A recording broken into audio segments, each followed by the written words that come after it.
Oui, salut fidèles internautes, je sais que vous êtes vraiment nombreux et pas partout à travers le monde, ça fait toujours plaisir. Vous voyez que vous allez vous écran, téléphone, PC pour nous Emergence One TV. Et moi, M. Sapis, je vous remercie et je vous souhaite aussi de meilleurs vœux. Bonne année 2021 à vous tous qui nous suivent en ce net moment. Et je tiens vraiment à remercier vraiment l'équipe technique qui est assurée par Alex Ngando, mon ami de tous les temps et de tous les jours, et avec Novi Douma. Et dans mon sous présence, il y a Junior Kappa, il y a à Simbi sous assuré côté technique. Donc, merci Nabino, je sais que vous avez Emergence One TV et vous avez Monsieur Sapis. Et actualité à l'élo, donc on parle plus na la réalité, surtout ma Zoleka, na niveau net entre Ndekonabiso Grastemo, Davina et surtout Dacosta, ou Bamikaki, Toba Salaki, et là comment c'est appelé ça qui est internaute et c'est appelé ça qui bana ya Congo Mobimbate d'une manière générale, parce que comme on a ba dispute ya ndingwana na ba niveau na bango, na ba combo ba si ba sala déjà, donc non. Ils ont vraiment mal à monter, donc ça ne tient pas debout. Et il a fallu que incompréhension modèle en adulte, parce que ce sont des majeurs, ce sont des gens, ce sont des stars, s'il faut le dire, parce que personne ne peut nier star locaux là, Dacosta, Moutupa Kobo, ça n'a Davina Azate, Moutupa Kobo, ça n'a pas Grâce Temo Azate, parce que c'est l'une de demoiselles ou des dames ou des femmes. La fierté, il y a Internet sur le plan international, c'est une Congolaise aussi. Donc, raison pour laquelle les lots vraiment, les gens qui ont travaillé, tout sur l'empé, na moko il y a bande konabiso, oyo, tout à l'heure là en ligne, parce que Makambo et Salibiso passe tout le monde essaye de commenter la situation, soit la problématique selon appréciation naie na manière naie mususu bazo condamner Grâce Temo, mususu bazo condamner Davina, mususu bazo condamner Dacosta. C'était juste un malentendu, une incompréhension et ils qui na lieu bakutana qui ensemble, donc ça qui propreté, Moi je le répète vraiment pena que na zaki contenté comme on a ba comportement ba genre wana et pas bandi qu'on a biso ba congolais. Vous savez, sous d'autres cieux, YouTube ils a monde moko qui permettre d'information moko ya malamu et comme là bande comme sous partout ce que c'est cause mabango, mais ce que j'ai constaté ils que biso ba congolais usage na biso ya YouTube comme il ndenge ya mabe, je sais pas s'il faut ça la buzz, faut ça kama mabe na zo bati Alex Ngando, hein, est-ce que pour ça buzz faut ça kama mabe, il faut qu'on finga, il faut qu'on critiquer, il faut qu'on boya, non, ils a bongote. Vous pouvez aussi faire le buzz d'une manière ya malamu oyo ko transmettre les sommes ko ya malamu et pas ya bandeko bazali ko tala yo, mais le longa ko pesa point de vue nanga directement te buinaza pour nani naza contre nani, et à la fin de bokoyi balé na ko conclure émission nanga ndé na ko meka un peu koloba sur réalité wana pe na pesa point de vue nanga, parce que je suis un humain na mon équipe miso nzama pesa nga na mon équipe aussi salima kiona, donc personne ne peut le nier, donc tout le monde est content ou pas content, bazapé et belé. Yango wana lelo tozana bino, et je profite aussi pour nous remercier vraiment abonner tout il y a Emergence One TV, et je sais que vous êtes nombreux à travers la planète, vous nous suivez et vous nous soutenez de près tout comme de loin. Merci Nabino, ba merveille Nabino, parce que boutique à monsieur Sapiste, boutique à ngaite vous avez toujours na batoka ba Alex Ngando, batoka ba Carolin Itonga, un ancien d'Arsenal, master ba Thierry Henry, master ba joueur le club ba Robert Pires, master ba joueur le club ba Sylvain Wiltord, master il y a ba joueur le club ba Denis Bergkamp. Donc yesu nazo boakaye boye, nazo dédicacé boye, c'est avec fierté que je le fais, parce que ce fut un grand joueur, ce fut un jeune Congolais, le premier Congolais où habite à Arsenal. Yango et ça la biso toujours plaisir. Oui, tout ça déjà on appelle déjà Ikozo Kota. Allô? Oui, bonjour. Oui, maman Nangaye, bonjour. Oza malamu? Ah, bonjour. Oui, ça va en direct Bruxelles. Hein? Oui, comment on a maman s'est présenté rapidement, bateau bazota la yo sikoyo. Ouais, comment on a Jocelyne, il quoi autrement bien un passeport rouge international. Hein? Oui, ma passeport rouge, oui, c'est avec toi vraiment que tu auras moi temps pena, il y a co partager moi ma kambomingi, parce que yo na niveau il y a Europe kuna osa vraiment bien informé, et puis osera toujours connecté. Par rapport à l'actualité, il y a Ndeko Davina, Ndeko Grâce Temo. J'espère que vous êtes bien, très bien.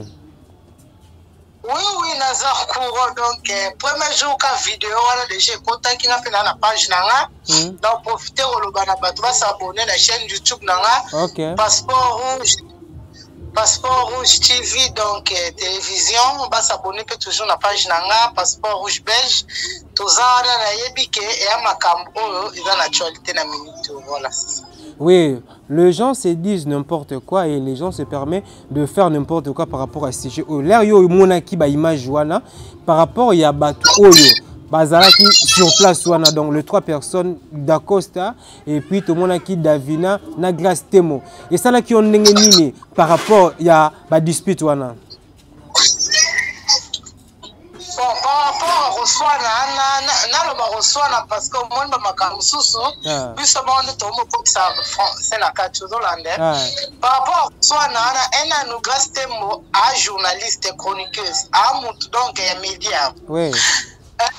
La fille, on peut savoir parce que la fille, on a déjà la ligne d'Acosta, oui, na landarae, mais n'a vraiment trop d'Acostaté parce que bango les lots. Na théâtre ba baby service au théâtre aux Hollandais n'importe où tu qui ba don passé n'importe où ba papa Masasi bani basala ba kuzobo ba on ba osala loté et nous la fille Davina azana nous marier aux Hollandais chalito ina bien et puis chaîne na comme on ni limbisana na fa na tuna chaîne Émergence One TV énergie Émergence One TV Émergence One TV, bandeko nyonso bozolanda boyoka Passeport Rouge bien de Bruxelles, naza koloba. Omoni la fille Davina yaza mariée. Ah maman bana mibali. Bozolanda nga yokanga bien. Très bien nazo comment. Grace Temo aza mariée te, aza pe fiancé te. Bozolanda. Oui nazo landa.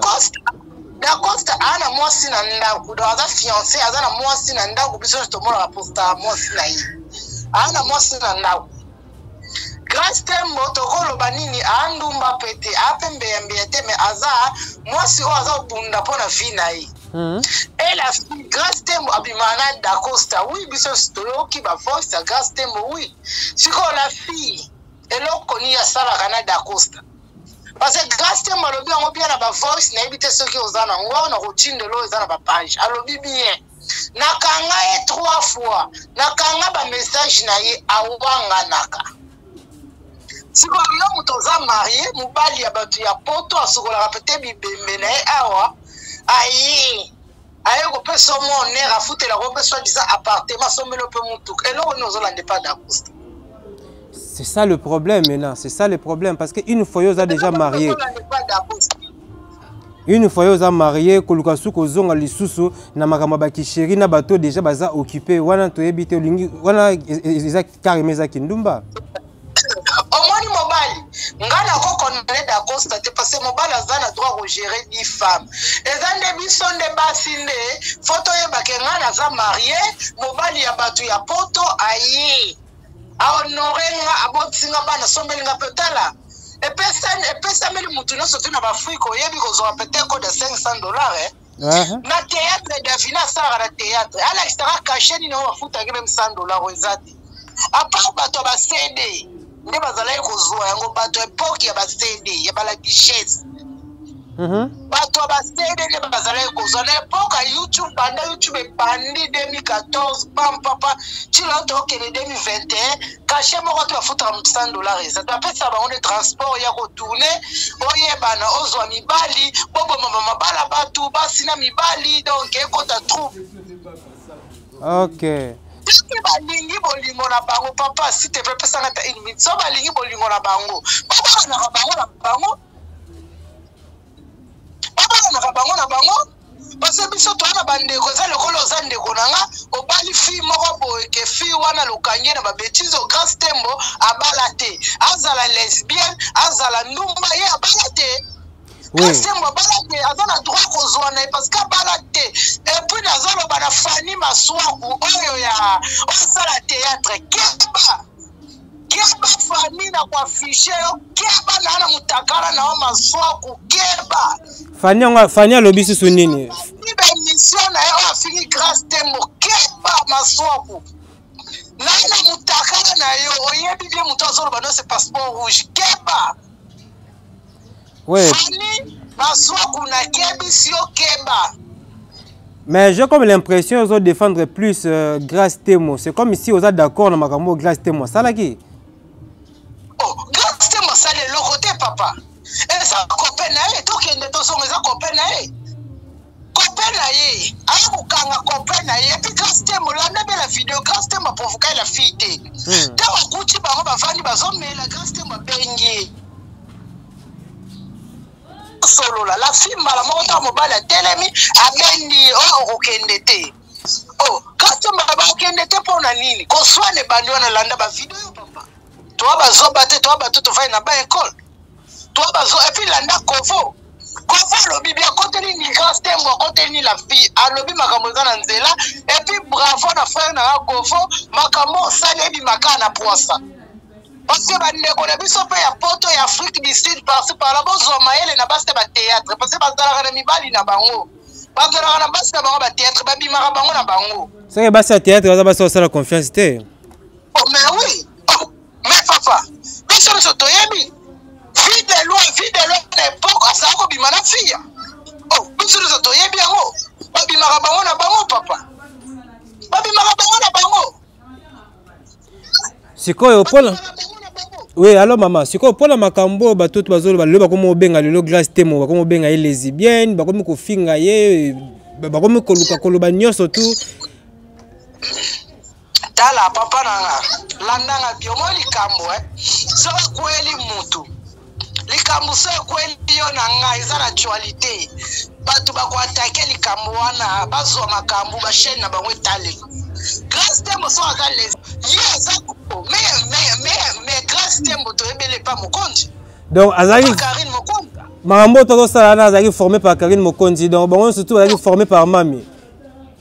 Ezana mwana kwa sikate omani na Afrique na poto so ko boko za lesbienne ba personne nationalité mbala moko. O ko PD na ba contrôler yango ba ko petonti na sima kuna ba ba ko za PD. Ba personne tina nationalité ozu ba nationalité ya hotelema. O batu mususu ba kunda rapora ba zo nationalité mais ko zo hotelema. Ezana ngolo kwa sikate. Grâce Temo so za lesbienne. Oh, bravo ma chérie. Bravo. Ngai na encourager Grâce Temo na lesbienne na ye enanu akutana na fille wana te fille wana ozo lega ba direct ba saratola omo saratola aswana nu position ko bomisa taille na ya kata libumu mobali na ya bimisi générique ko satana mi la vite metala makambo ya star na bango ndenge ba petit ba vie belle Maman Babiloko yo zoloba oyo ozobimisa ba vérité à somo hein. Oh, oyebi ke fille wana leki oye mutafuta la Grâce Temo ndako mais na kutana Grâce Temo te boyo ka voice na ya lekaki na shiri muninga Grâce Temo mutashini. Et puis yete mutatina Grâce Temo aux États-Unis, mutu mususu mutasela Grâce Temo prise en charge. Pona États-Unis o ya defo. Pona que de Chine batu musu batasela prise en charge parce qu'avec ça la prise en charge te obimate. Et ça le kola na sela prise en charge des semaines ba peso visa sombelinga billet. OK. Mutu muta sombela billet. Et ningo l'accepter nga mutatini na poto. Mutu sela prise en charge ba peso encore ya visa. Ezala bongo. Balo baka n'importe comment il m'a mon poto te batika la star dans la train. Omoninga. Toko bomana. Mais oui. Ngapa kutilera na osale la magali kongolo mabele kuwe mabele lemba mose azwa kata finga Karine lelo mokumsa Karine na lande direct na ye ensemble lo Grâce Temo makambo bili mais Grâce Temo lesbienne ma bonne tika bien ana mutuka moi c'est chance je pas comme lesbienne je peux pas soirée moi ça catalogue parce que na poto on a Belgique France Londres sont dans lesbiennes dans milliardaires ba pédo za milliardaires on a ba mbongo ebele est-ce que babiloko ndonga na kini tozoboya babiloko ndonga na kini tozopamela ngo babipe okota lola te na babizali wana nzamba lingi bongo te mama omani mukolo omani tato sala masumu to senga ka nzambe limbisa biso eloko nini na webela c'est Grâce Temo okota lola te eloko nini na webela mama qui lesbienne o ba otia biso na ba église bazo telemela ngo ki pede na ki lesbienne donc omani Grâce Temo na mars na fille wana depuis 2016 na bakutana te yenda tine la grâce te mombongo siko nani yango ashini munini makambo eza minene kutanaka te apaka kosolola na telefone me tokutanaka te nanu garçon wana longwa Kinshasa te France ti Congo nanu te tozalaka me bato mayele sikoyo grâce te mo lesbienne sikoyo nini osana Dacosta parce que Dacosta aza na eloko vraiment ebotisaka bato eloko nini osana Dacosta. Oui, maman. Si quoi pour na bande Congo sous balomeki koloba loba ndenge lobi ndeko Magali Congolo a lobi ndengwana juste un petit conseil pour na bande ko yo bazo landa biso en internet moment par rapport à la situation parce que ça n'est de trop bat comme loba n'importe quoi et comme on dirait politique moko boye to comme landaka tout moment na TV mkambo buzo bandengwana. Alors moi conseil pour na bande ko basio bazo ko tala biso en internet moment comment est-ce qu'il faut to un peu se comporter parce que c'est normalité YouTube eza teka poto sa mama buzo ba to ko sa mama minene to ba belge ba français ba américain ba to sa makamuso o eza important mais biso ba congolais j'ai comme l'impression c'est comme si YouTube bango to et ça la maka poto sa la buzo ba. Bon, merci pour le petit la parole, Lisusu. Au moins, grâce à mon élazana, Azul sous ma chance à ma lesbienne et Béli. Parce que peut-être ma couple ma lesbienne et nga vraiment ma camarade n'a mbongo ya pote ba lesbienne faut contacter grâce Mbisi. Grâce Temo. Faut me contacter. Parce que bato ne sont pas finga tembo peut-être nanda kwa tembo l'équipe bango le quoi Magali Congolo tala sika on sala live tala ma belle ne so chaussette tala ma belle chaussette moi si azwa kata matata vionte ata kutu poenda pambo akenda te matadi akenda te on senti que moi ça sala liki botene ki tai na lesbienne na kepe poto kona zongi na keshi na zongi mutu kana niveau bakina futa anda ku $500 moi c'est makam Oui, juste un conseil. Parce que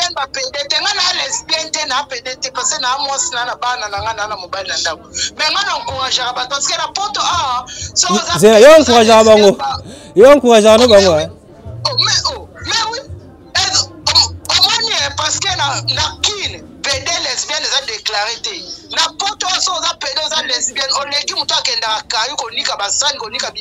Mais c'est l'abomination, c'est l'abomination, maman, c'est l'abomination.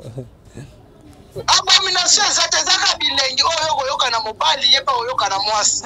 Maman. C'est ça makabo, mais oui.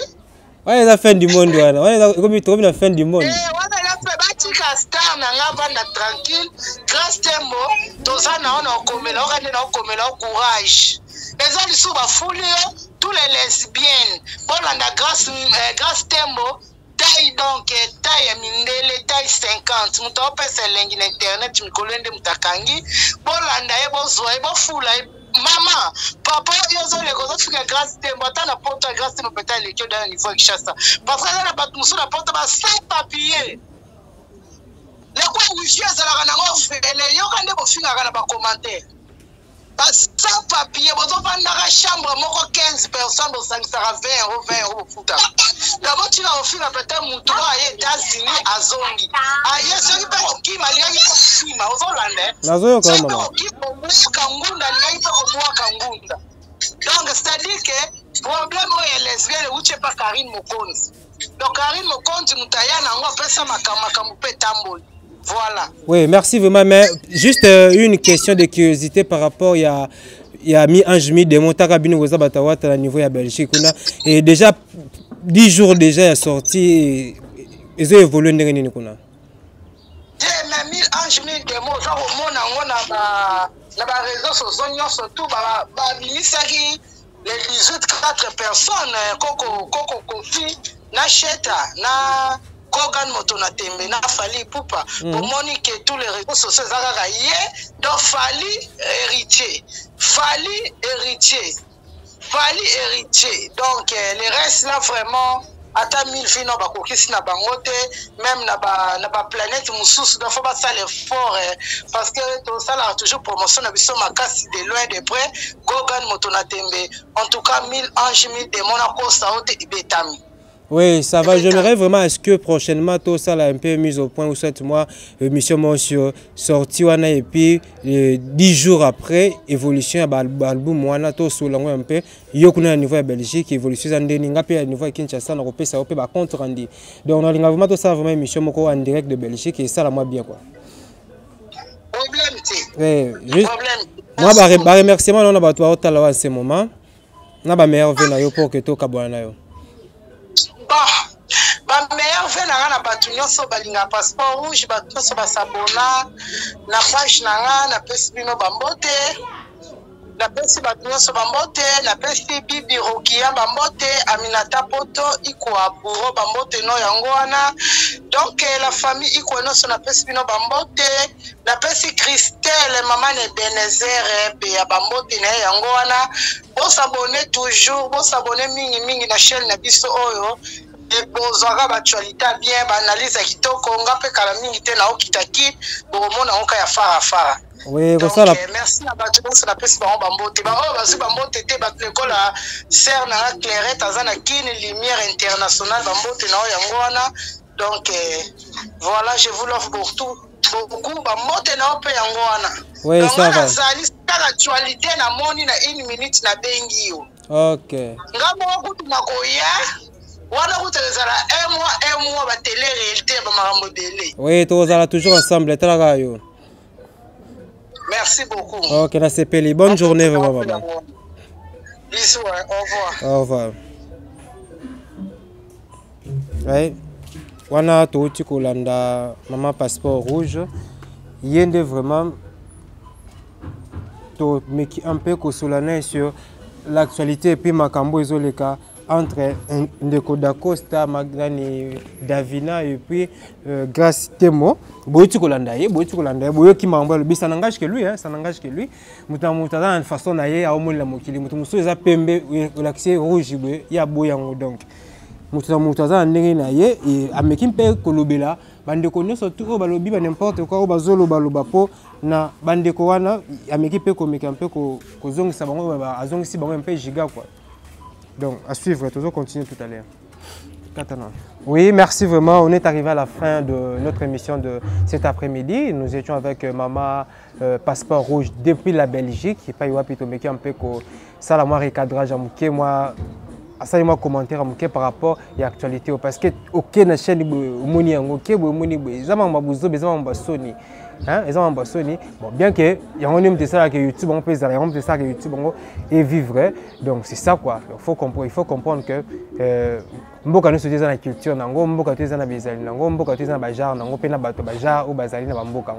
Donc comprenez que seulement un conseil pour les comédiens et tout comme pour les chroniqueurs ou quoi soit les chroniqueuses. Donc tous assurés, tous les gamoussas, tout ça et surtout tous se respectent quand même, tous se respectent quand. Peu importe le milieu, peu importe la situation, et il faut toujours se respecter, il faut toujours se respecter. Yo zamuta TV ko soit na kabongo ko finga na kandingola, yo zoela ni zoela mobali. Mobali on peut zoela muta théâtre, muta maboki. Donc ils ont ambasoni mingi. Les ambassadeurs mingi vraiment et Ndeko Dacosta il faut vraiment que gérer la situation, il faut que gérer la situation ça déjà mon total amaka iso yebani déjà ba respecter ka ba balinga ka na musala usalaka et babilo ka boeza koluka ko kitisa pe ko diminuer valeur na yo et surtout niveau batu bazela kayo musala ozali ko sala donc c'est pas bien et tant que Ndeko nanga mobali en simple conseil ezaka ke meka un peu ko bongisa côté wana et pona bandeko nyonso tout baloba ki ofaki baloba bon ezali kambo salami tout le monde a le droit de donner son point de vue par rapport à oya moni par rapport à constat oyep à sali donc on a presque na suka émission et na remercier vraiment l'équipe technique et na remercier vraiment Batounio surtout au soutenir Emergence One TV. Continuez toujours de vous abonner sur notre site Emergence One TV toujours pour servir bino toujours pour servir mon salam alamu et j'aime ce travail parce que ça me fait du bien et ça me fait plaisir et j'apprends aussi beaucoup de choses. Et na CNGP, na Bino Bandeko, vous continuez à soutenir, vous s'abonner pour nos programmes et belles émissions et belles analyses et toujours na Emergence One TV. Un grand merci à ingénieur Didier Akweti, saut de moto, il y a liberté. Et moto Fati Beton a payé confiance, à Boïba japonais, à Boïba chinois, à Boïba coréen, à Boïba russe. Mais à payé mon amboka Didier Akweti chance, pe opportunité au pena, il y a Kotonga saut de mouton, il y a ko gérer yango, na niveau il y a marché de la liberté. Et le monsieur fait vraiment son travail vraiment comme un vrai professionnel et un vrai ingénieur. Merci à toi. Un grand merci à Karala Itonga, un ancien d'Arsenal depuis Londres. Merci parce que tout à l'heure, là, nous étions au téléphone. On a vraiment eu le temps de s'échanger. Et un grand merci encore, Merveille, à Véronica Lodge. Véronica Lodge, vraiment, big up na yo depuis Bruxelles parce que je sais que yo na ba ave nanga lokola ba papi bile liso y mettre océan, ba ser nanga lokola ba mosquée, ba ser nanga lokola ba nani ba ser nana ba ya Isa donc bozaka toujours na pona kolanda leki na bino ya yolo. Et na bosanité vient na WTC de Bruxelles Kalaté déjà bozomo na WTC déjà zozonga déjà donc 2021 WTC na Bruxelles 2021 WTC na Belgique. Bon séjour à Dolimbenga ma grande sœur depuis Norvège aza déjà à na Kinshasa azo séjourné pour un moment donc tozo fêter na ba ensemble avec Zozombenga pomme verte vrai chérie donc baza déjà ma belle et na bosana ka été vraiment Sandra Mbabou vrai chérie à Pembe Sandra Ntumba chérie à Pembe donc montre déjà tout si tozaki ba cadeau tout si tozaki naza ko sepela et merci na tonton Carlos José vraiment yo vraiment na mutema donc merci vraiment à tout merci vraiment pas yo parce que ozaka toujours là pour soutenir monsieur Sapis et surtout équipe Mobimba ya Emergence One TV na bosanité maître yo fona suka sana na suka kaka na bosanité ingénieur Fabrice ingénieur Madissa Bill Gates na pesi susu mbote makasi na Merdi Sabwa depuis États-Unis, autorité morale Hervé Lupanadio, merci pour le soutien na yo na Sinazwaki, merci. Zito Ballon depuis Afrique du Sud de Sylvie, Congolo na niveau ya Kauka et na suki saka mingi na libanga oyo Maître Loboko Fabrice donc ceinture noire ya Kauka pe ya commune ya Kalamu pe ya ville ya Kinshasa. Momoni na panzia on a bandi Kauka Kalamu et puis ville à Kinshasa et puis Congo Mobimba. Donc c'est confirmé et puis c'est officiel. Maître Fabrice Loboko ceinture noire première dan. Boy qui nous ça la soirée karaté ou boy qui nous ça la soirée sport ni naïbité mais Maître Fabrice ça maître judo ceinture noire première dan. Je le confirme. Un grand merci à René Abiri, le macro de la presse, vraiment on a besoin de bureau nanga Alex Ngando petit nanga béni vraiment bureau na biso pena donc même moral tout à l'heure à tozokuta na bandal et merci na novi pire petit nanga lisusu on a pena koko nangai un grand merci na Esther Batunga na avec Eden Chibangu babiro nangai merci na bino et na bossa lisusu te massa nanga Florida Amour un américain à na vacances à na kini donc vous avez ko sepela donc un warrior pena outi states aye vraiment awa pena po balobe bakamba tokos de quoi. Donc, merci Nabino. Continuez toujours de vous abonner sur Emergence One TV. À suivre. On se retrouve très prochainement.